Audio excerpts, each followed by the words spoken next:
Hello, my people. Hola, mi gente. Welcome back to Juntos with Eduardo and Eva. my beautiful girlfriend that's here to talk about different things that we have learned through our relationship that we hope it helps you grow with your relationships, whether it is your romantic relationship or your friendships and even the relationship with your parents, right? As we were talking today, we decided that we wanted to talk about the topic of your partner being a mirror to you. So your partner isn't doing something to you, rather, they're revealing something within you. And that's where we started talking about today. It doesn't necessarily have to mean that what they're doing to you is the exact same thing that you're doing to somebody else. Rather, they're mirroring something back to you so that you can think of it in a deeper way and look at it deeper. Any thoughts on that, babe? Yeah, I think that this comes back to the quote of your triggers are your teachers. So when you can look at a situation that feels very triggering or uncomfortable and ask yourself, what can I learn from this? Then you're able to actually grow from that and you're able to have deeper understanding of yourself and of others. And I think that for me, I found that when you have deeper understanding of people, when you have deeper understanding within yourself, you're able to understand others on a deeper level. The level that you're able to go within yourself, you're able to see others to that depth as well. Mm. And then you're also able to connect deeper Yeah, to people. yeah. And with that, I would like to start with a story, or not really a story, but a reflection on something that actually happened in our relationship that was a mirror back to me and something I learned from the situation, right? So I remember when I first started dating Eva and we moved in together, I would get so triggered at the fact that you would spend a lot of money. In my eyes, it was unnecessary spending. Unnecessary spending on going out to eat, jewelry, makeup. To me, it felt unnecessary. It doesn't mean that it was unnecessary, but that's how it felt to me, right? And I remember always thinking about how it wasn't something that you needed, it was something you wanted, and you were using my money, and you were using money that could help us grow and also invest or buy a home, right? What I didn't realize though, that it was mirroring back to me the fact that I grew up not spending any money on anything that wasn't necessary. Nothing, and I mean nothing, nothing I ever wanted, like a gift to myself or a nice car or a nice piece of jewelry. I never did that because I was raised to only spend money on the things that I deemed necessary. So I would get into arguments with Eva regarding her spending, and she would just tell me that this is how she has always done it. And to me, it was such a foreign concept. But the mirror back to me was that I never liked to spend money on myself. And I remember this Target trip that we had where we walked by, I believe it was by the ice cream aisle. And there was ice cream, the Magnum ice cream. I believe that's what it was. It was the Magnum ice cream. It was the caramel Magnum ice cream that has pieces of chocolate on the top that's delicious. Now I want some. And then I know now I want some too. But I remember that we walked by it and I told you that's one of my favorite ice creams. And then you said, get it. And I said to you, no, I don't need it. And we just walked back to get whatever you wanted. I think it was clothing that you were looking for. And we're approaching the register. And then you just said to me, hold on, I'm going to go get something and I'll come back. And you walked through the aisles. I didn't go with you. I was waiting in line because there was a line at Target. And you came back with the ice cream. And I was very happy. And I remember you said to me, see, this is what you wanted, right? And I said, yes, this is what I wanted. And then we paid for it. We went home and I ate it. And it was a foreign concept to me. But the mirror was that it doesn't have to be as extreme as I thought it was, not buying anything for yourself. However, there was also, I think, a lesson to be learned for you to be a little more frugal with your money and learn how to save some of your money. But the lesson to me, the mirror to me was spend money on yourself, dude. Like it's not just about saving money and investing. It's also about spending money on you and understanding that you deserve it.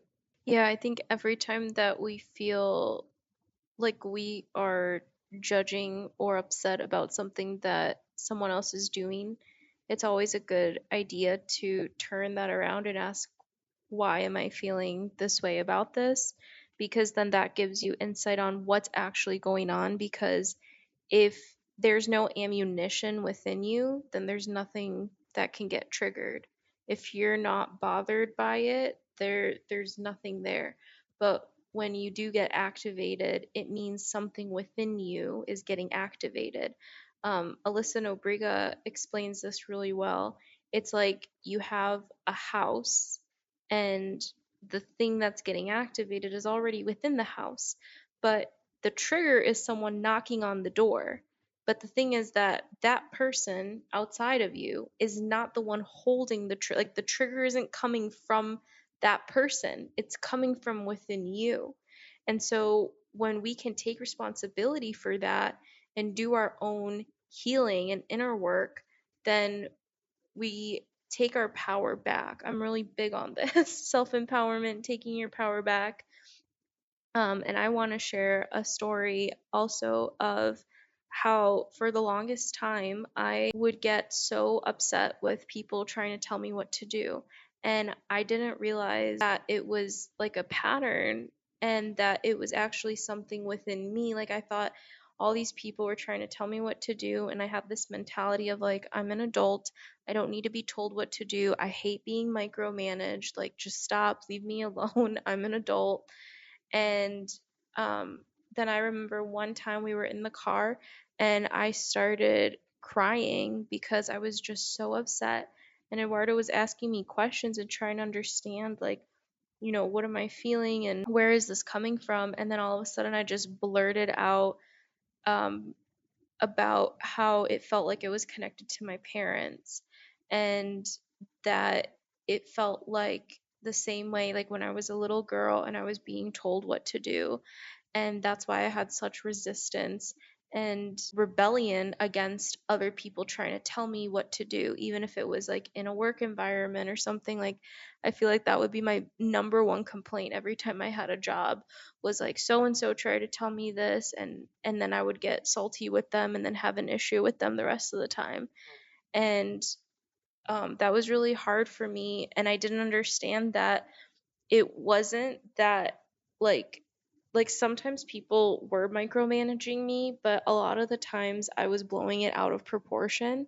And it was because within me was that trigger of me having no choice, feeling like I had to listen and follow what this person said, and then that reminding me of how powerless I felt as a little girl. And how did I mirror that back to you in this situation? I'm just wondering. Oh, because you also were doing that to me. You would also tell me what to do, and then I would, but with you, the nice thing about you being my partner and us creating comfort, like, we create comfort and safety to fully express ourselves. So the the benefit of that was I was able to directly tell you how pissed off I was at you, and then we like explored it deeper. And then I just Mm. remember the time when it wasn't even with you, like it was about someone else, and I just started crying because I was feeling so overwhelmed by my emotions. And then you started just asking me, like, when else have you felt this way? And then all of a sudden, like, all these memories of my childhood came up, Yeah. and you were the one who identified, like, oh, I think this is the pattern. And you helped me see it. I think that's very important to understand that mirrors can also happen in other types of relationships, not just romantic relationships. Mhm. And as you were telling me this, and you mentioned the work environment, right, where you felt like your manager's telling you what to do was always bad. Then I recall that for the longest time in the past, not anymore, but I think that's the beauty of letting things go, right? But for the longest time, my managers would reflect to me when I wasn't doing a good job, they would not be very nice. And the part of me that never felt good enough because of how I Mhm. grew up. And then my family, within my family, I don't know why. I think at some point, hopefully, I can sit down with aunts, uncles, and my parents and be able to talk about this and ask, what was it about my family and me that comments were made that we weren't going to do anything with our lives? We were never going to amount to something. What was it about us that anytime we did something, it was never recognized and we were told that it was wrong? And what was mirroring back through my managers was the lack of understanding that I was worthy no matter what. I felt Mhm. worthless. And so anytime my manager would tell me that I did something wrong, which is a normal thing, when the Mhm. manager comes to you and tells you you did something wrong, it's a normal thing because they're, guess what? They're in charge of you. And they're supposed to tell you if you did something wrong so that you can go fix it. But most of my managers in the past were booty holes about it. And I think that that was the universe's way of forcing me to look into why I was feeling so triggered by this reflection, right? Mhm. And I think that, again, I know we said this before in other podcasts, but everything boils down to self awareness, how you interact with the world, how you decide to move forward, and what part of you choose to listen to, your heart, your brain, your ego, or your body. And it's so important to keep that at the front of your mind because for the longest time, I thought that that was just normal. And when they started coming after me, the managers, I would try to leave that company because I didn't feel comfortable. But as soon as I made peace with that part, it went away. And my new managers started treating me better. And I think the universe has, or God, has a weird way to pushing you to let things go. Let me make that clear again. Let things go. I don't believe, and maybe this is controversial, and I know you will probably disagree with me. I don't believe in healing. I believe in letting things go. Because think about it this way. Again, my opinion, healing is always trying to put a band aid over something. Let's say that you're holding on to a rope and your problems are heavy and your problems are hanging from a cliff and you're holding on to the rope with your bare hands. Healing is trying to put gloves on your hands so they don't get burnt.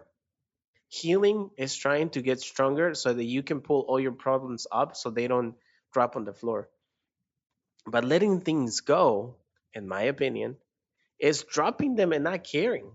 Dropping that weight on the cliff, letting it go, and removing your hands so they don't get burned. And you don't have to get stronger. You don't have to pull them back towards you. You don't have to do anything. Because, in my opinion, we're all worthy and we don't need to heal everything. That being said, that isn't for everyone. I know it's not for Eva. But in my life experience, anytime you get something reflected from your manager, from your dad, from your uncle, from your cousins, from your wife or husband, you have the chance to letting it go. And I think when you let go, you're coming from an open heart, accepting what's going on instead of trying to fix it. And when you do that, you let go of the issue. Any thoughts on that, babe?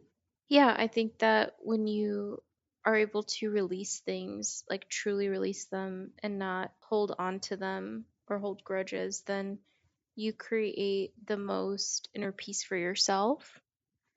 I find that the most suffering internally that we have is when we hold on to things or we can't forgive the other person or ourselves. And so then we keep thinking about it and keep activating and reopening that wound every time something makes us think of them. When really we have the ability to release it. I do disagree with you in the sense that I think there's different ways to release it, and some people are able to release in a quicker way like you. I truly feel like men are able to release and Agree. process emotions quicker. You guys don't hold on to stuff. I don't know why that is. I don't know Hmm. if it's because it's more wired into women to be more emotional, and so our way of interacting with emotions is just more connected, and so we need a more involved process to process our emotions. But whatever way that people find works for them, I think that's worth it, to be able to actually process your emotions and not suppress them. I think that's the key.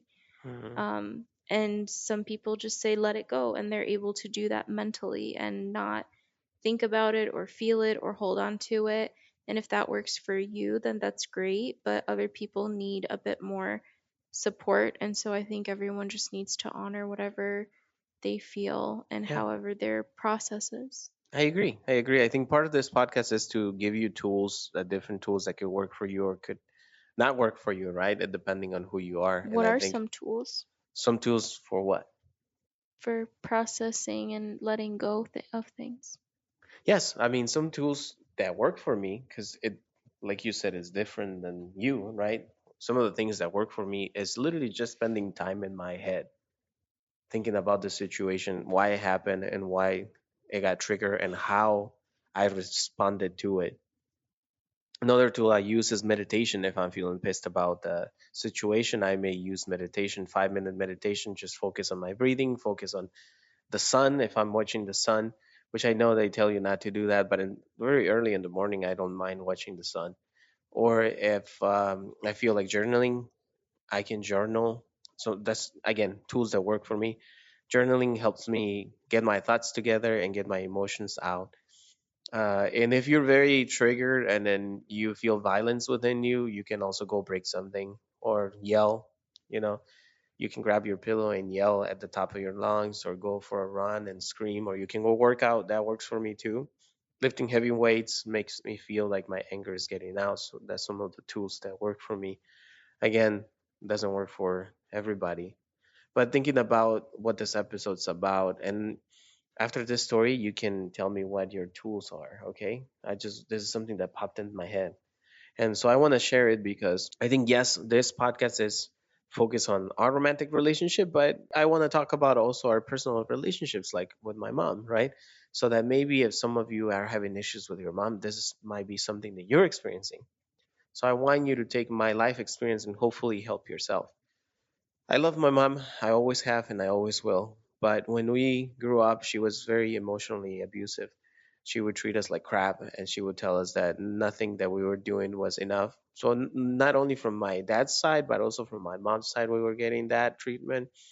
And she would make us feel bad by saying things like, it's so funny that we were just watching that movie. What is it? Big, Fat Greek wedding. my what? My big fat Greek wedding. Yeah, we were watching that movie, and I was just looking at the similarities of that family and my family too. You know how the mom uses a lot of guilt, and when she's feeding them, that's how my mom was. She would use a lot of guilt. But back in my, you guys complain all the time, but back in my day, I didn't even have shoes to wear. You guys complain that you guys are getting beans today. Back in my day, we would go weeks without eating, and then sometimes I feel like you don't even know if it is actually true. Some of the things are true, but sometimes I Like feel like they're adding to it, like right? the story of how they all have to climb all these mountains and To go to cross all school. these rivers. Yeah, Yeah, fight the bear before they yeah. get to the And schoolyard. and and granted, some of that was true because my uncles had to cross a river strapped to a rope because they didn't know how to swim to get to work. So some of that is true, right? But some of it isn't, and it's just them making more stuff up. And she would treat us like crap emotionally. And I remember one day in the kitchen when we were already living here in the US, I must have been like 16 years old. I don't know what got into me.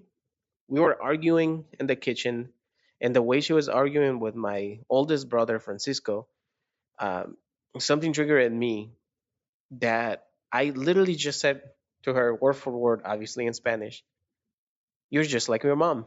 And if you know women, that's one of the worst things that you can say to them. But I meant it. You're just like your mom. You always complained that your mom was mentally and emotionally abusive and used to do this to you, and you're doing it to us. How do you feel about you being like your mom and doing the things that she used to do to you? How did you also feel when you were on the receiving part and how that changed your life and how that shaped you as a person. And she started crying. She bitched me out. She kicked me out, and not like kick me out, you got to go get your own house, but kick me out of the house momentarily. She was like, leave the house, right? And then Paco went into his room, and there was a whole ordeal, and we were, everybody was mad. She was crying. And then when I came back, she apologized. She apologized and she told me, I never realized that I was doing the exact same thing that my mom did to me, that I was mentally and emotionally abusing you and your brothers. And I kid you not, I cannot make this up. It may sound like a fake story or like a movie, but from then on, the amount of mental and emotional abuse, if I had to put it into a percentage, decreased by 80%. 75 to 80%. She still does a little bit of it because you can't change people 100%, but because of that reflection, she doesn't do it as much and she has become so much kinder. So Mm. sometimes you have to reflect things to people without being afraid. And sometimes you also have to have empathy for them, right? 'Cause with my dad, I have a lot of empathy. He doesn't have the emotional intelligence to talk to us. But you got to think about the dude when he was a little kid, they would just beat his ass for anything. And one of his punishments was, let me tell you real quick. One of his punishments was, if you talk back to your parent and you don't do what you're supposed to, guess what the punishment was? You would have to walk to work because they had a donkey, and all of them could ride the donkey to work. And it was to a place called Las Palomas. I would say with the donkey, it was like a 20-minute ride, and you would be with my grandpa and his brothers. But if his punishment was if he didn't do what grandpa had asked him to do a day prior, and this is a dude that's 6, 7, 8 years old, okay? His punishment was to walk from 4 a.m.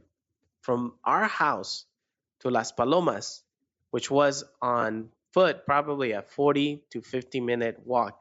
Not only that, but a night before, my grandma and grandpa would tell him that kids that don't do what they're supposed to and kids that talk back to their parents, the devil appears to them and takes them.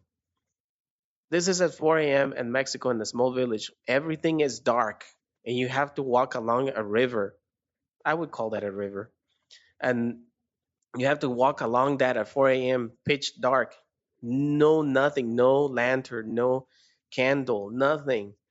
He was probably crying the whole way there. I can bet you money he was crying and any sound that any animal would make, he probably thought it was the devil. That's how he was raised. So how am I supposed to expect that dude to have any emotional intelligence and to treat me any different?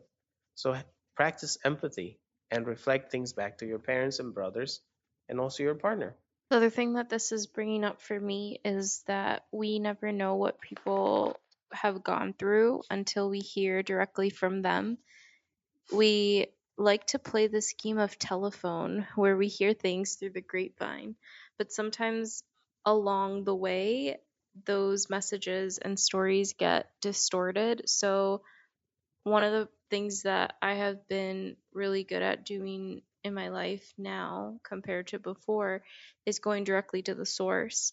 And I have learned that you are able to actually connect deeper to people when you hear from their side what was going on. Because a lot of times people are just doing like what they thought was the best in the moment with the resources and awareness that they have.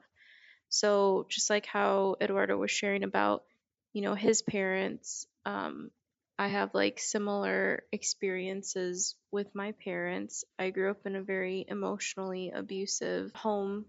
Um, it was very chaotic, lots of arguments, and me being an empath, I felt all of that so deeply, and it was very uncomfortable for me, and I started people pleasing and trying to manage other people's emotions so that I would have some sort of peace, because otherwise if they were feeling all this, I was feeling their emotions, and then we were all dysregulated for so long. um, and what I learned through all this is that hurt people, like how Eduardo was saying. you know like each generation, I do think that it gets a little bit better when they learn and they try to not be like that previous generation. But I do think that bringing that awareness and calling and addressing things out is how we create those changes in our generations and our family lineages, because we can't continue certain patterns and then expect things to be different. We have to make the change, we have to be the change. So when there's something that is showing up and we don't want to continue that way, we would not be okay with our kids being treated that way, then we have to make that choice to do something differently, to stand up to people in our family, to be a different person, to be that role model that we wish we had. And that's definitely something that I try to do for my sister. I've got a younger sister who's a teenager. We're 13 years apart. I felt more like her mom than her sister because of our big age difference. But I think that a lot of times my motivation for being better is so that I can be that role model and show my sister and future generations that there is another way that we can approach things. And just because we've been doing it one way doesn't mean that we have to continue that approach for forever, especially if it's doing more harm than good.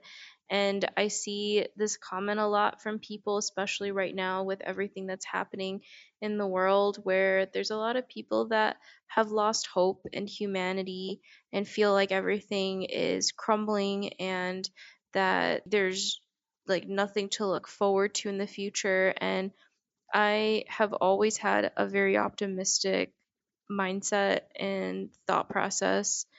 And I don't think that focusing on what's not working is serving us right now. So I really do feel like there's actually, just as much as there is a lot of chaos and destruction, there's also a lot of hope and there's unity. There's people coming together, there's love and support being given to. So I think when it comes to us being our best self, to us being willing to look at the mirrors, to for us to do the inner work, for us to support other people to grow, for us to have deeper connections, all of that is possible. And it's also worthwhile.